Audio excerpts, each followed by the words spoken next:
சாந்தி. அவ்யக்த சமிக்ஞை 22 ஜூன் 2025. இன்றைக்கு பாபா என்ன சொல்றாருன்னா, अनेक प्रकार के व्यक्ति, वैभव अथवा अनेक प्रकार की वस्तुओं के संपर्क में आते आत्मिक भाव और अनासक्त भाव धारण करो. பலவிதமான மனிதர்கள் மற்றும் பொருட்கள், அதாவது வஸ்துக்களின் தொடர்பிலே வரும்பொழுது ஆத்ம உணர்வை மற்றும் ஆசையற்ற உணர்வை தனக்குள் தாரணை செய்யுங்கள். பலவிதமான மனிதர்கள் மற்றும் சாதனங்கள், பொருட்கள், வசதி வாய்ப்புகள்னு சொல்லலாம். இந்த மாதிரியான வைபவங்கள், இந்த மாதிரியான விஷயங்களுடைய தொடர்புல நாம் வந்தாலுமே உள்ளுக்குள்ள பாபா நம்மை எதை தாரணை பண்ண சொல்றாருன்னா, ஒன்று ஆத்ம உணர்வு, இரண்டாவது ஆசையற்ற தன்மை. இது ரெண்டுத்தையும் தனக்குள்ள கொண்டு வர சொல்றார்.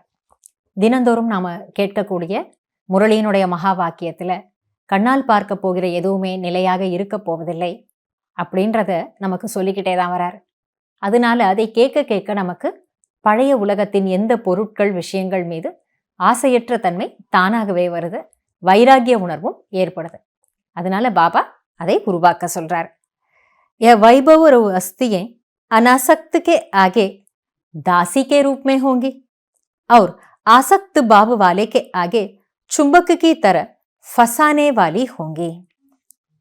இந்த பொருட்கள், சாதனங்கள், இந்த மாதிரி வெளி விஷயங்கள் எல்லாமே யார் ஆசை இல்லாமல் இருக்கிறார்களோ அவர்களுக்கு முன்னால் அது தாசியைப் போல, ஒரு பணியாளை போல சேவகம் பண்ணும். ஆனா அதே சமயம் யார் ஆசைப்படுகிறார்களோ அவர்களுக்கு அது ஒரு காந்தத்தை போல அவர்களை பிடித்து இழுத்துக்கொள்ளும், தன் பக்கம் இழுத்துக்கொள்ளும், சிக்க வைத்து விடும். அதனால நாம ஆசையற்ற நிலையில இருந்தா அதை நாம ஜெயிச்சிடுவோம். ஆசை இருந்ததுன்னா அது நம்மை தன்கிட்ட சிக்கிக்க வைக்கிறது.